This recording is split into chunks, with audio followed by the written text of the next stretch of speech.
Say hi, Peachy. This is my little girl Peach. She's here to show us today how we're going to make a S-Video breakout cable for the Commodore 64. It's nothing special. I kind of sucked at editing this, but I need to get it out, get it done, and maybe someday I'll revisit it with much better focus on details. But Peach is here to say, hey, there's going to be more cute videos of me. Yay! Ah! Glub, glub, glub. 2 strippers, 220 ohm resistor. Most people recommend 300, but this one worked fine for me. 8-pin DIN, easily resourceable on the internet. S-Video cable, and our RCA jacks. So to take apart these, there's a little metal tab that you push down. Once it's pushed, you should be able to slide this stupid end off, which we gotta remember to put this over the cables, or we just defeated the purpose of having the boot. And we get our 8-pin connector. So I've got my cut resistor. Let's warm up a pin, put in a little solder. This doesn't even have to be that much. It just needs to stick. We're not doing professional. And remember, if you hold it too long, it's going to get too hot. So just a ball. Doesn't need to be perfect. I'm going to pre-tin the edge of the resistor a teeny bit. Always makes it easier. If I can grab it, my hands are fat. And then just heat, heat, heat. Stick it in the hole. Too hot. I'm probably too hot now. I'm probably melting that pin. So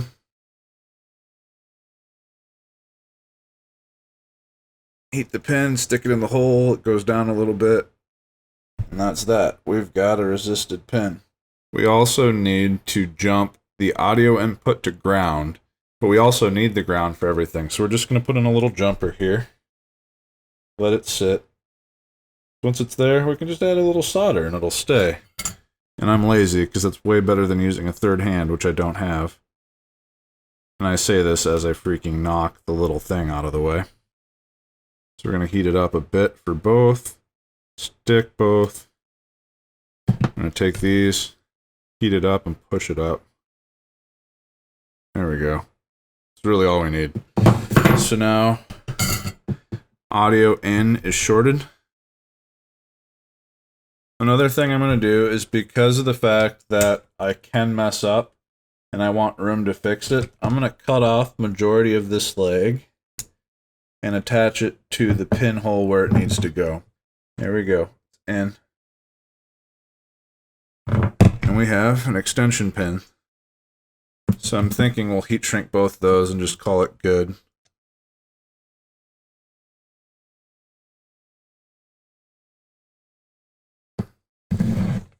Pre-tin all the things. So I usually just let them hang, and as things are hanging, I make sure they're pretty enough. We're going to get all the cable signals quick, and then we're going to make one nasty ground thing after the fact, I believe. I don't know how I want to do it. There's probably good and bad ways.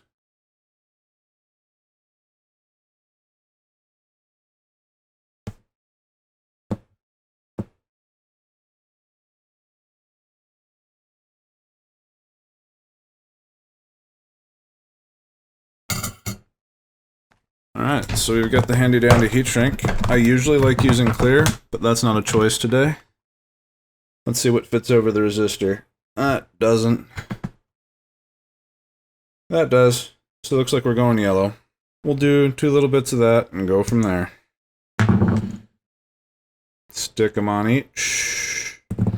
And that's going to be almost too much. Ultimately, we're just trying to stop a little bit of our bump in here. So again, I did the pin out, white of chroma. I'll put the pin out, and I'm gladly willing to talk anyone through. But that's there. And that'll go right over. We'll shrink that right in place. And then this one's a little... anything that can go down there, because we don't care right now.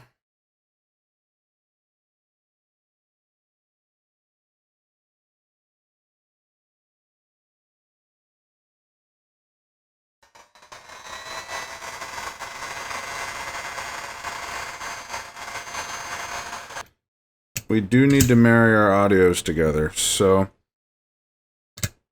looks like pin 3 here is our audio. And audio is going to be white and red, as we are used to in the RCA colors. We're going to take the white one.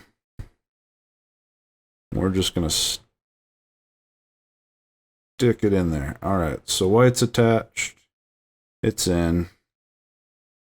We're going to find a way to make red meet it too. Look at that. Not pretty, not perfect, but practical. Those two are good. They're not going to short on anything else. And honestly, composite and ground need to be connected. And if I'm not mistaken, pin 4 down here is composite. So let's rotate to get a little bit easier access on that. Get a nice grip on the clamp. Going to preheat a little in the hole. Get the yellow cable out. It's another thing I forgot to do if I'm sharing this audio is I didn't put the heat shrink over the whole thing. So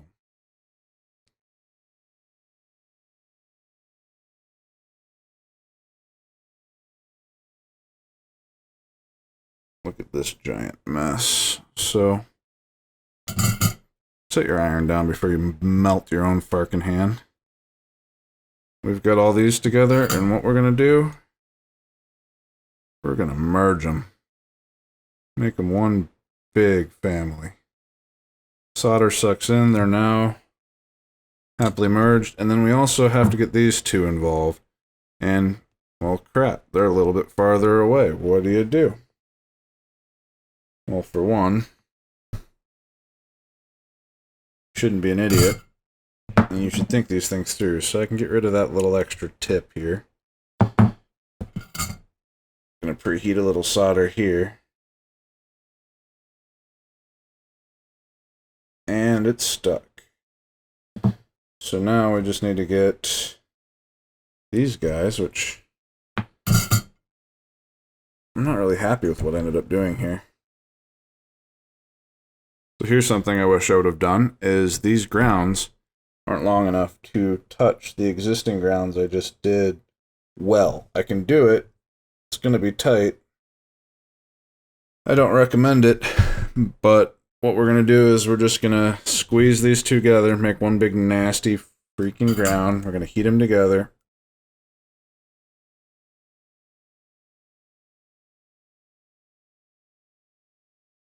So they're not going to come apart.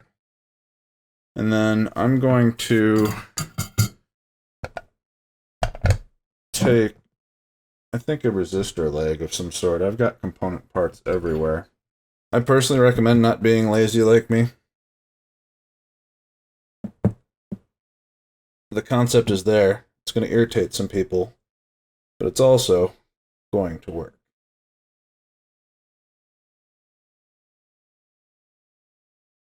We've got our cables. We got heat shrink in relatively decent places. I'm a little worried about that, but that's what happens when you mess up like me. I need less heat shrink on the resistor, and it is snug. So I'm bending that cable in a way where it shouldn't be able to short on the connector. We're going to take our two metal pieces. There is one with a notch. This should literally go like that. We're going to open this up a bit. Well, that's some solid. No, it ain't. I'm just an idiot. So I've spread that out. There's a notch.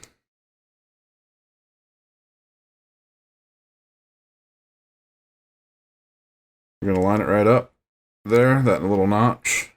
There's a little notch, line it up, bump the farkin' camera and do it again. Little notch, line it up. And then goes like that. Nope, sorry, idiot alert. These line up on my connector. if you eventually fight it long enough, it'll click together. Your cable should fit, and then the stupid boot should go right over to the little clip thing that's holding it in place. We've got a little ugly to deal with here, and I did do a whoopsie and didn't put heat shrink all over it. So we've got C64. We'll take our newly made cable, plug her on in beautifully, slide her over, plug the power in, and this is it. Do we have video? We've got a trusty power cable, we've got a trusty video cable. Turn her on. Little black and blue. Look at that. I have a working C64.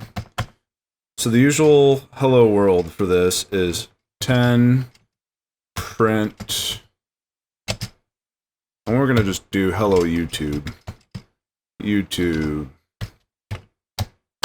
and then we're gonna go 15 print. This is byte of, oops, not PF. See, this keyboard, my hands are wanting to be won over from that, of fish. Quote 20, go to, oops, see, one hand off, go to 10, run. And look at that. Basics working. We're going to do a quick test here to make sure composite works. I've got a button that does this. So, this is also going to be a good comparison. This is what composite looks like directly off the C64. This is your crappy little yellow cable. You hit one more button, and boom. That's the S-video input, just like that. So much more crisp. There might be some combing issues and stuff, and we'll find out when we test other things, but heck, we're here. Let's go.